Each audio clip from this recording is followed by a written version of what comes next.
Shalom. Jemaat yang dikasihi oleh Tuhan Yesus Kristus, seluruh pendeta dan sintua di HKBP Seresot Tanjung Priuk menyampaikan selamat hari Minggu dan salam sehat bagi kita semua. Tidak terasa sesuai dengan kalender gerejawi, pada hari Minggu ini kita sudah berada di minggu terakhir setelah Trinitatis. Selama 25 minggu kita menjalani masa-masa minggu Trinitatis yang mengarahkan kita dalam perjalanan iman di dunia ini untuk sungguh-sungguh mempercayai Allah Tritunggal yang menciptakan, memelihara, dan menuntun kehidupan kita seturut rancangannya. Saudara-saudaraku, marilah mempersiapkan diri, beribadah dengan berdoa dalam hati dan memohon tuntunan Roh Kudus dalam ibadah kita kepadanya saat teduh.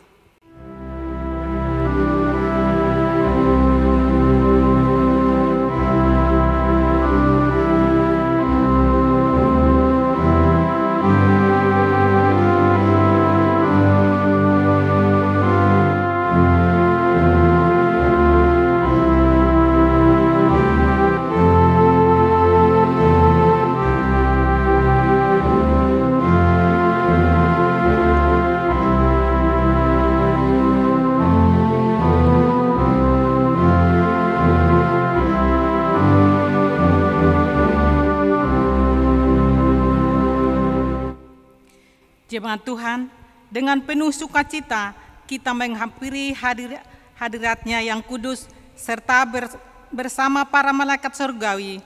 Sembahlah Dia, nyanyikanlah Tuhan Allah namamu.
Nama Allah Bapa dan nama anaknya Tuhan Yesus Kristus dan nama Roh Kudus yang menciptakan langit dan bumi. Amin. Kami mengingat ya Allah kasih setiamu di dalam bait-Mu seperti namamu ya Allah. Demikianlah kemakmuranmu sampai ke ujung bumi. Tangan kananmu penuh dengan keadilan. Besarlah Tuhan dan sangat terpujilah di kota Allah kita. Haleluya.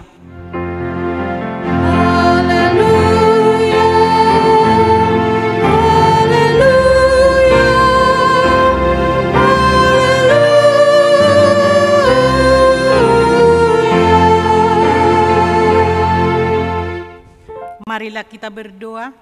Ya Allah yang kudus dan mulia, Engkau memelihara dan melindungi jemaat-Mu dengan Roh-Mu yang kudus. Kami mohonkan kepadamu, berilah kami hati yang taat supaya dengan penuh sukacita kami melakukan kehendak-Mu, seperti kesetiaan anak kepada anaknya. Berkatilah para pelayan pekabaran Injil, agar setiap hari semakin bertambah jumlah orang yang percaya kepadamu, dan agar namamu semakin dipermuliakan. dan kami memperoleh hidup yang kekal karena Tuhan Yesus Kristus Tuhan kami. Amin.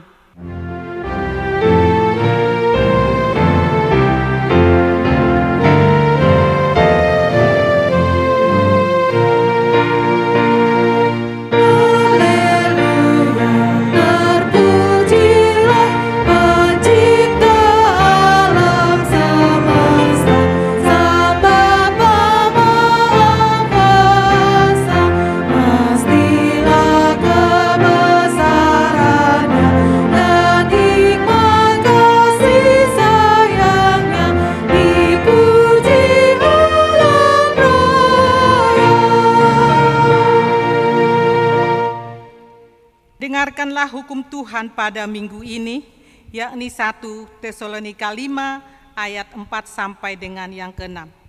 Demikianlah bunyinya.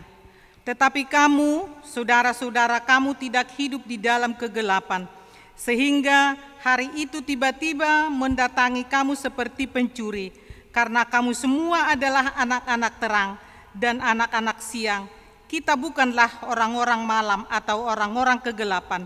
Sebab itu, baiklah jangan kita tidur seperti orang-orang lain, tetapi berjaga-jaga dan sadar.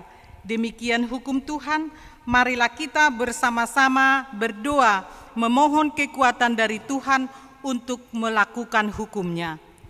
Ya Tuhan Allah, kuatkanlah kami melakukan yang sesuai dengan hukum-Mu. Amin.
Marilah kita berdoa untuk mengaku segala dosa kita.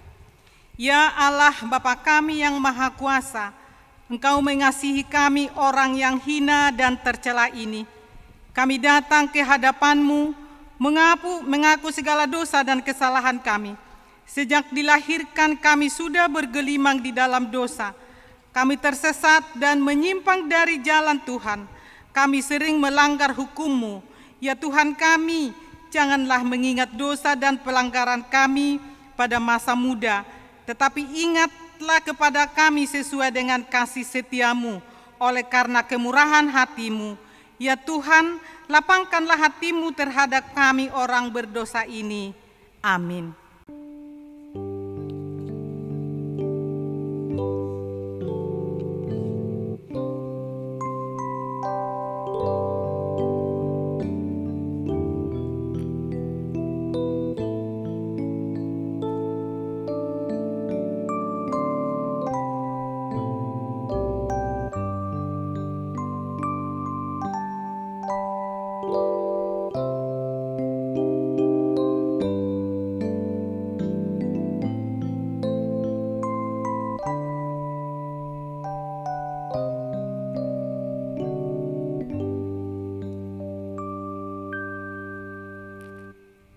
janji Allah atas pengampunan dosa-dosa kita.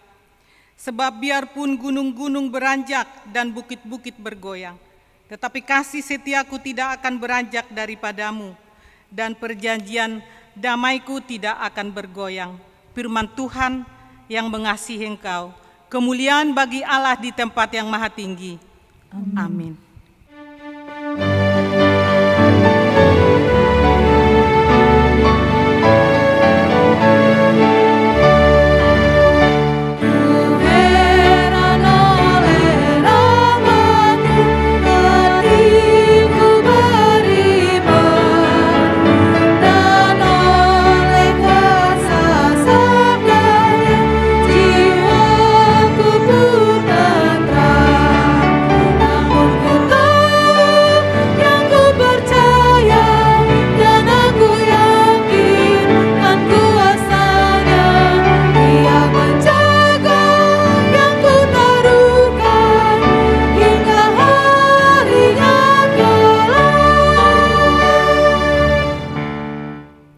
Epistel yang ditetapkan pada minggu ini terambil dari Daniel 12 ayat 1 sampai dengan ayat yang 9. Marilah kita membacanya secara responsoria.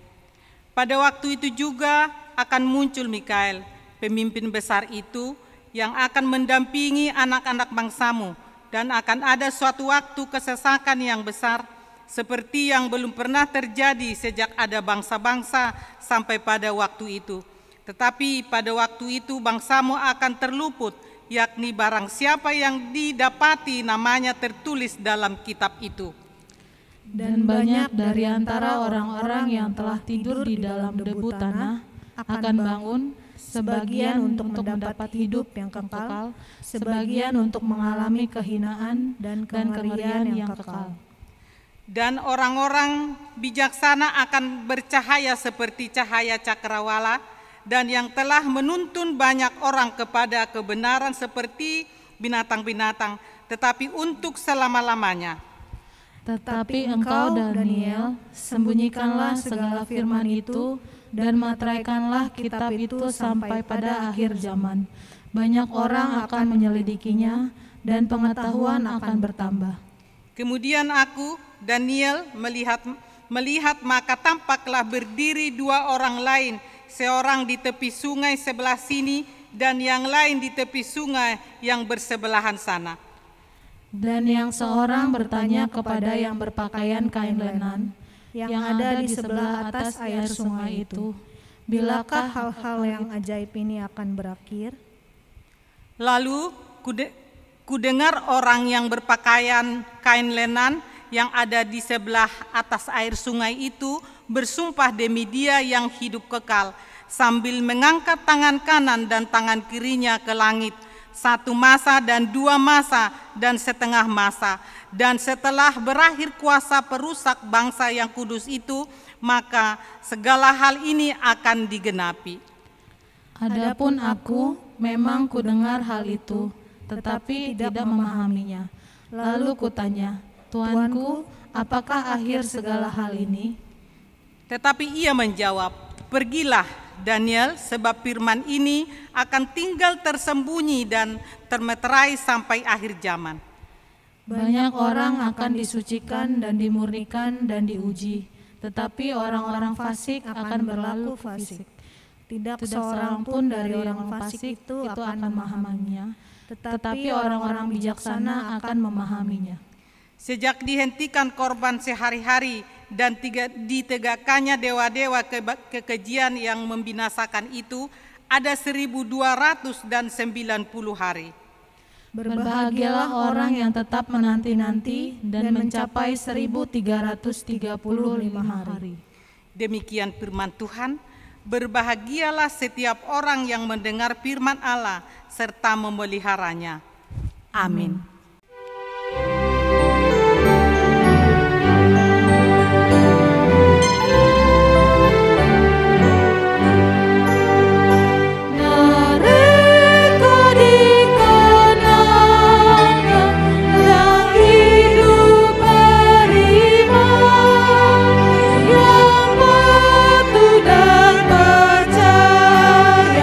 Berdosa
marilah kita bersama-sama mengakui iman kepercayaan kita, sebagaimana teman-teman seiman di seluruh dunia, kita bersama-sama mengucapkannya. Aku percaya kepada Allah, Bapa yang Maha Kuasa, Khalik langit dan bumi.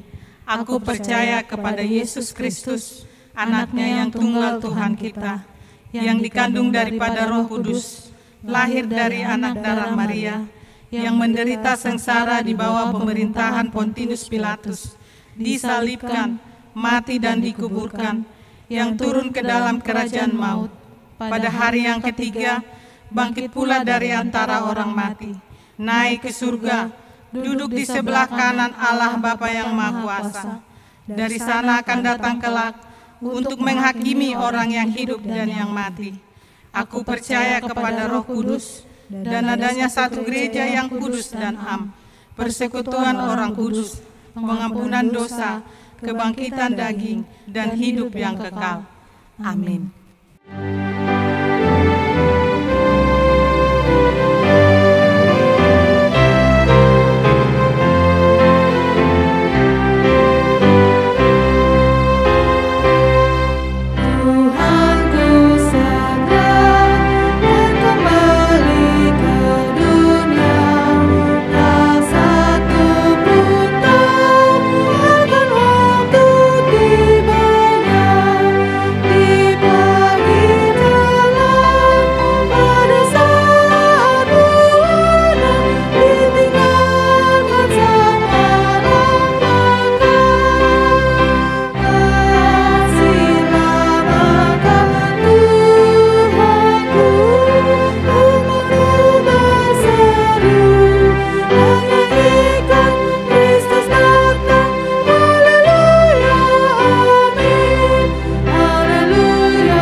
Damai sejahtera Allah yang melampaui segala akal, itulah yang memelihara hati dan pikiranmu dalam Kristus Yesus Tuhan kita.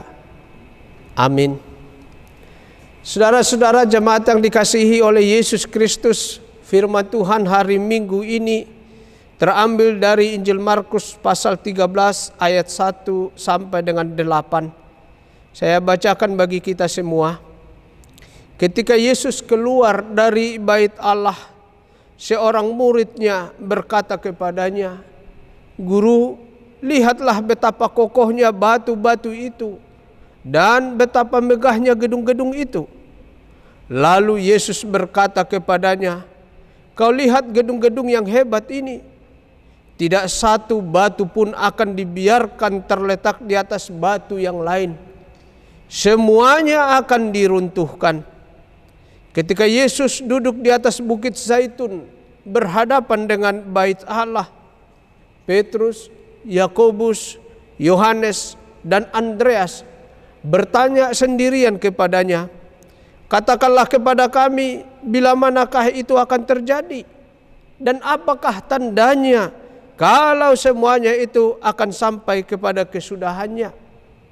Maka mulailah Yesus berkata kepada mereka, "Waspadalah supaya jangan ada orang yang menyesatkan kamu. Akan datang banyak orang dengan memakai namaku dan berkata, 'Akulah dia.' Dan mereka akan menyesatkan banyak orang. Dan apabila kamu mendengar deru perang atau kabar-kabar tentang perang, janganlah gelisah. Semuanya itu harus terjadi, tetapi itu belum kesudahannya. Sebab bangsa akan bangkit melawan bangsa, dan kerajaan melawan kerajaan.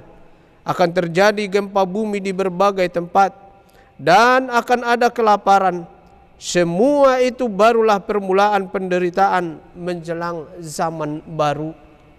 Demikianlah firman Tuhan.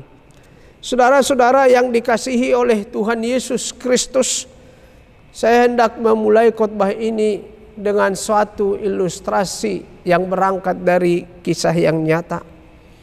Tentu masih segar dalam ingatan kita ketika 2 bulan yang lalu Gubernur DKI Jakarta Bapak Anies Baswedan terperosok ke suatu selokan saat meninjau berlangsungnya vaksinasi di wilayah Koja, Jakarta Utara.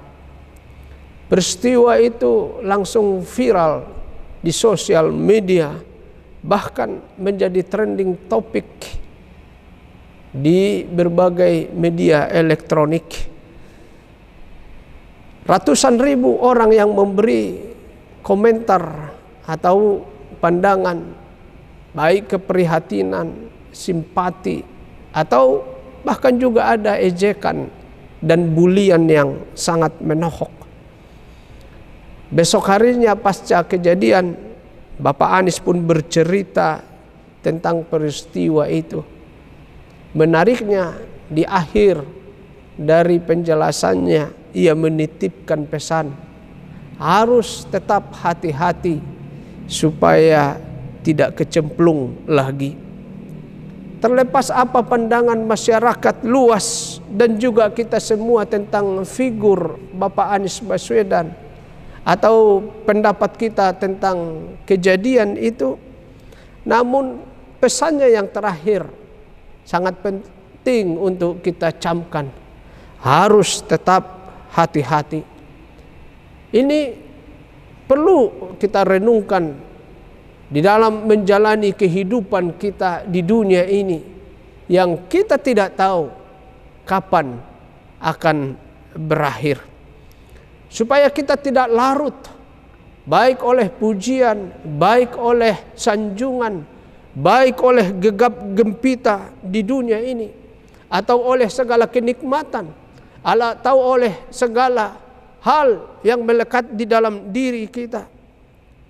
Sebab kita tidak tahu, mungkin di balik pujian, sanjungan, ataupun gegap gempita itu ada jebakan, ada lubang yang menjerumuskan kita. Karena itu saudara-saudaraku, sebagai pengikut Yesus Kristus, kita jangan sampai berpikir kalau kita sudah dekat dengan Yesus Kristus, kalau kita sudah banyak berbuat di tengah-tengah gereja atau dimanapun berbagai pelayanan yang kita lakukan, kita mendapatkan pujian, kita mendapatkan respek, kita mendapatkan hormat dari banyak orang. Hati-hati, kita kapanpun bisa tersandung atau bisa terperosok atau bisa tergelincir. Jangan kita menganggap bahwa karena kita sudah dekat dengan Yesus Kristus, maka semua langkah atau semua jalan kehidupan kita akan lancar dan mulus. Itu adalah bentuk kesesatan dalam beriman dan percaya kepada Tuhan Yesus Kristus. Inilah yang juga dipesankan melalui nas khotbah pada hari Minggu ini. Itu sebabnya dikatakan waspadalah. Yesus Kristus mengingatkan para murid ketika para murid begitu terpana melihat bangunan bait suci dan juga kota Yerusalem yang berdiri begitu megah, hebat, dan kokoh dengan batu-batu yang tersusun rapat dan kuat. Bangunan kokoh seolah menunjukkan kehebatan, kebanggaan manusia. Keindahan kota Yerusalem seolah menunjukkan puncak karya seni. Serta kemegahan bait suci seolah menunjukkan kesalehan dan kedekatan hubungan umat dengan Tuhan Allah. Melalui pengajarannya dalam nas khotbah ini, Yesus hendak menyampaikan bahwa semua keanggunan dan kemewahan yang ada di dunia ini sifatnya adalah semu dan fana. Karena akan tiba waktunya semua bangunan yang kelihatan kokoh akan runtuh dan hancur lebur. Penyebab kehancuran itu adalah karena pasti akan datang atau terjadi akhir zaman. Kita sering menyebut bahwa akhir zaman adalah kiamat. Dan kiamat itulah yang mengakhiri segala sesuatu di dunia ini. Bukan saja bangunan-bangunan kokoh, termasuk diri kita yang hidup ini. Karena itulah Yesus juga menyebut tidak ada satu batu pun yang tertinggal. Bahkan tidak ada satu batu yang bertindih di atas batu yang lain. Mendengar penjelasan Yesus itu tentang akhir zaman, para murid menjadi penasaran. Bila manakah akhir zaman itu? Dan apa tanda-tandanya? Tentu mereka mengharapkan jawaban yang konkret dan pasti dari Tuhan Yesus, supaya mereka bisa mempersiapkan dirinya bila akhir zaman itu tiba. Tetapi Yesus justru menjawab, waspadalah supaya jangan ada orang yang menyesatkan kamu. Waspadalah artinya hati-hati, berjaga-jagalah, siap sedialah. Yesus tidak menyebut dengan detail bila mana waktu atau hari dan zamannya. Ini menjadi pegangan kita di zaman di mana kita hidup ini, supaya kita jangan mudah terpengaruh atau percaya bila ada siapapun itu dari kalangan manapun yang mengaku bisa memastikan kapan akhir zaman itu terjadi. Itu juga adalah salah satu bentuk kesesatan di dalam beragama, ketika ada orang yang memakai ayat-ayat Alkitab untuk mengatakan tentang akhir zaman, seolah-olah ia sudah mendapatkan ilham dari Tuhan Allah atau wahyu. Dalam Markus 13 ayat 32, Yesus sangat jelas mengatakan, tetapi tentang hari atau saat itu tidak seorang pun yang tahu. Baik malaikat-malaikat di surga tidak, anak pun tidak, hanya Bapa saja. Artinya Yesus pun sebagai anak Allah yang kala itu masih berada di dunia ini tidak mengetahuinya. Jawaban Yesus ini bukan berarti hendak merendahkan keberadaan Yesus sebagai anak Allah. Tetapi Yesus hendak mengarahkan para murid dan juga kita para pengikutnya, supaya kita tidak fokus kepada waktu dan di mana terjadinya, tetapi bagaimana kita mempersiapkan diri, bagaimana kita berjaga-jaga, bagaimana kita terus hati-hati bila saatnya akan tiba, supaya kita tidak salah langkah atau sesat. Karena itulah Yesus memberitahukan dengan jelas apa tanda-tanda bila akhir zaman itu akan tiba. Itu sebabnya topik minggu ini ditetapkan dalam almanak atau kalender gerejawi. Waspadalah, jangan sesat. Apa yang hendak kita peroleh dari nas firman Tuhan hari ini? Pertama, tidak sedikit orang yang lengah hanya karena kekagumannya atas sesuatu yang terlihat oleh matanya, atau menjadi jumawa karena prestasi dan keberhasilan yang diraihnya, atau menyombongkan diri dan menyandarkan hidupnya kepada materi atau harta kekayaannya yang mungkin secara kalkulasi pikirannya lebih dari cukup, atau lalai karena keasikan dan kenikmatan hidup di dunia ini. Ia merasa bahwa apa yang ada dalam dirinya dapat dirasakan atau dinikmatinya selamanya, dan hendak menjadikannya itu sebagai pegangan atau tumpuan hidupnya. Akibatnya ia lupa diri dan bahkan melupakan Tuhan Allah, sang pemilik kehidupan. Pada akhirnya hidupnya pun sia-sia, karena tanpa sepengetahuannya akhir zaman datang merenggut semuanya itu. Yang kedua, akan munculnya para pengajar sesat yang dengan sangat beraninya mencatut nama Tuhan Yesus atau bertopengkan diri sebagai hamba Kristus. Atas nama Kristus mereka seolah punya mandat dan wewenang atau juga kemampuan untuk menentukan bila mana akhir zaman itu tiba. Sudah banyak figur yang tampil seperti ini. Di zaman modern ini pun masih sering muncul yang mengaku-ngaku sebagai orang pintar atau bahkan nabi atau Mesias yang seolah bisa meramalkan kapan akhir zaman itu terjadi. Seperti satu sekte di Jepang pada tahun 1995, yakni sekte Aum Shinrikyo. Atau ketika salah seorang yang mengaku pendeta dari kalangan orang Batak, yakni Mangampin Sibuya, pada 10 November 2003, persis 18 tahun yang lalu di Bandung. Dan masih banyak lagi dalam sejarah peradaban di berbagai tempat di dunia ini.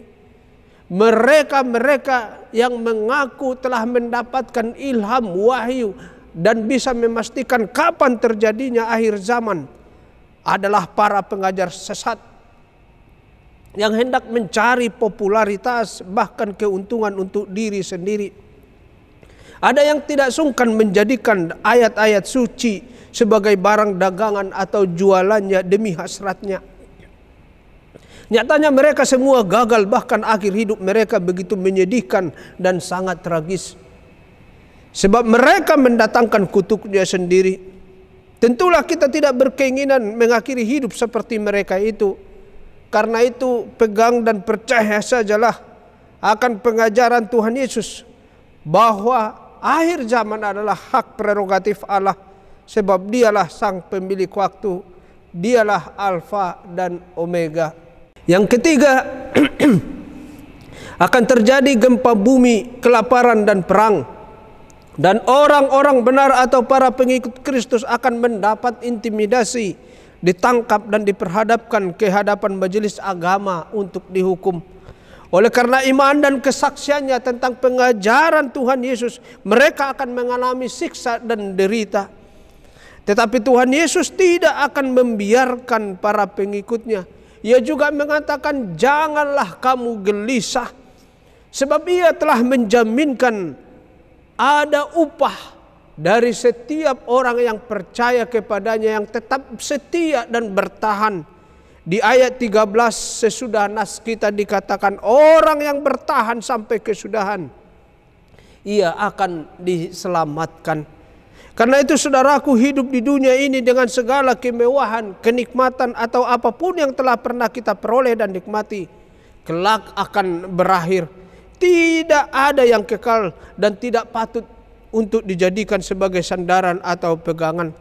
Namun ketika kita beriman dan sungguh-sungguh percaya kepada Tuhan Yesus Kristus serta berpengharapan kepadanya, setia kepadanya, maka keselamatan dan kehidupan baru dalam kerajaannya pun menjadi jaminan bagi kita. Tuhan memberkati. Amin. Marilah kita berdoa. Terima kasih ya Tuhan Allah Bapa di surga atas pemberitaan firman-Mu kepada kami yang mengingatkan kami tentang akhir zaman yang pasti akan terjadi. Dan hari ini Tuhan menyampaikan kepada kami supaya kami waspada untuk tetap berhati-hati, untuk tetap bersiaga, sebab kami tidak tahu bila mana hari itu akan terjadi.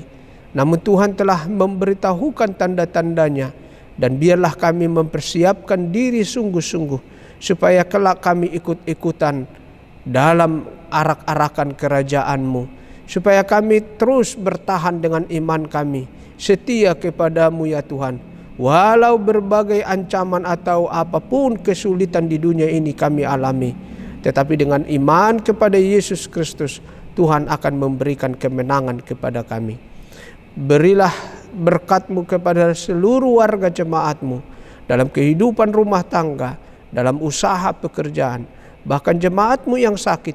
Tuhan tumpangkan tangan-Mu memberkati pengobatannya sehingga mereka lekas sembuh. Dengarkanlah doa permohonan kami dalam Kristus kami berdoa. Amin.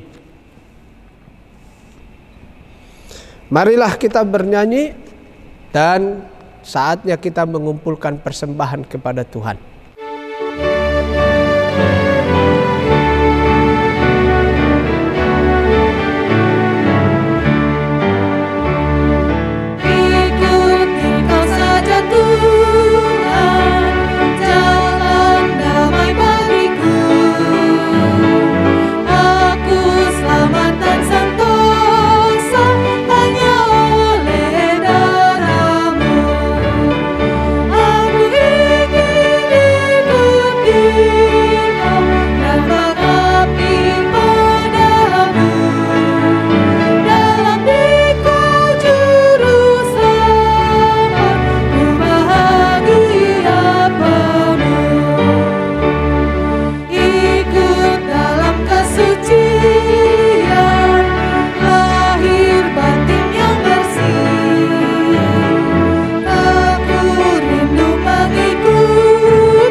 Marilah kita berdoa untuk menyerahkan persembahan kita kepada Tuhan.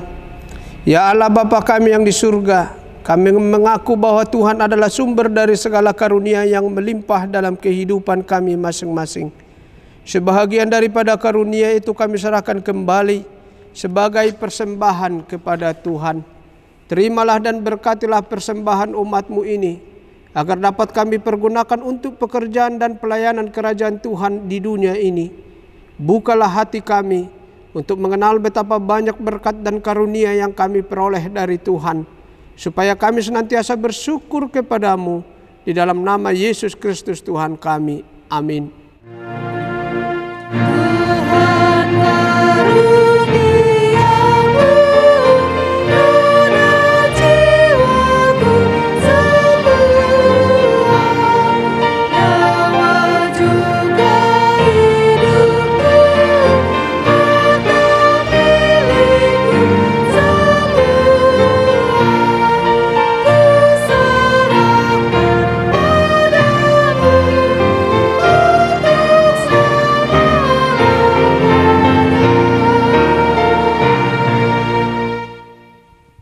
Bapa kami yang di surga, dikuduskanlah namamu, datanglah kerajaanmu, jadilah kehendak-Mu di bumi seperti di surga. Berikanlah kami pada hari ini makanan kami yang secukupnya, dan ampunilah kami akan kesalahan kami, seperti kami juga telah mengampuni orang yang bersalah kepada kami.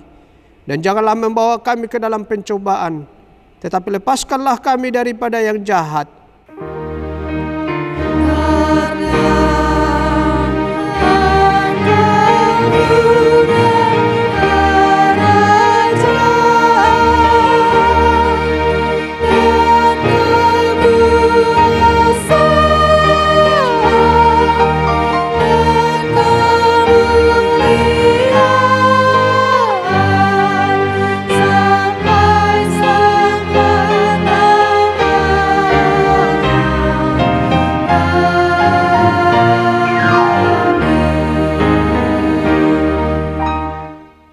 Terimalah berkat dari Tuhan Allah.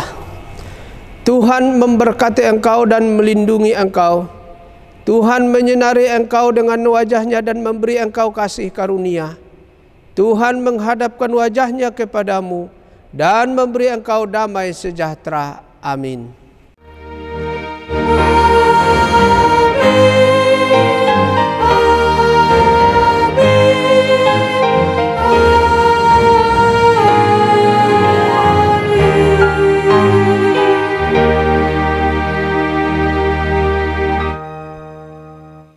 Seluruh pendeta dan majelis jemaat serta seluruh pelayan, baik organis atau juga song leader dan tim kreatif video HKBP Resort Tanjung Priuk menyampaikan kepada ibu bapa, saudara-saudara jemaat yang dikasihi Tuhan Yesus, Selamat hari Minggu, tetap sehat, Tuhan memberkati hidup kita.